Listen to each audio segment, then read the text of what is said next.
collective. Can you explain what the collective is? The collective's a social enterprise that helps entrepreneurs and startups that want to do good with the environment or the community, get the mentorship they need and the programming that they need, and then aligning them with impact investors so that they can be scalable and make an impact in our city. And can you talk about the relevance of an organization like yourself here in Calgary? Calgary's an amazing city. We have a very strong economy. We're lucky to have the energy sector, but I think there's a lot of opportunity to take existing companies as well as new companies to make them have an impact on our social and environmental well-being. And what's your involvement with Pathways?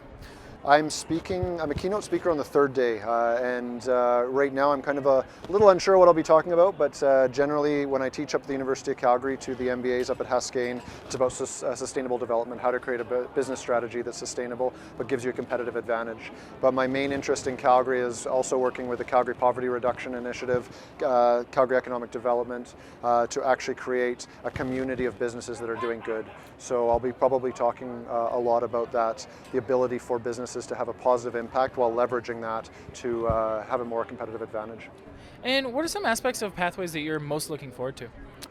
Hearing Hunter is one. She's somebody I've admired for many years. I actually use her paper to give my students, and I studied her work for the last 10 years, so very excited to meet her. As well as a huge fan of Corporate Knights. I think it's a phenomenal magazine. Their Global 100 is probably one of the best lists out there for judging a company. And then a lot of the other speakers, and to create community here. I think the big thing is we need to make Calgary a center for social innovation and sustainable development. And who are some of the people that would want to attend an event like this, and what would they get out of it? I think everybody from big business to students to co-ops to people, entrepreneurs who want to start it up, non-profit sector.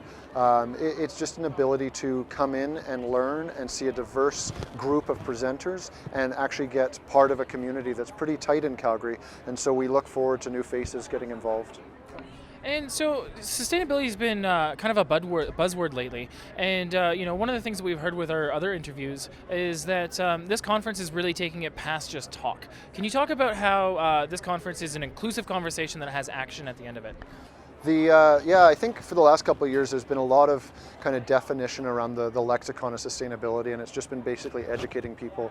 But now we've got an audience that's a bit more aware, and I think what Pathways is doing is actually taking this to the next level and getting dialogue, and then taking that dialogue and actually applying it and getting some traction and moving forward on this. And hopefully some initiatives will come out of that, some more inspiration will come out of it, and we can leverage that momentum in Calgary and start to draw the world's attention to Calgary being a center for this. Is there anything else you want to add in regards to the event?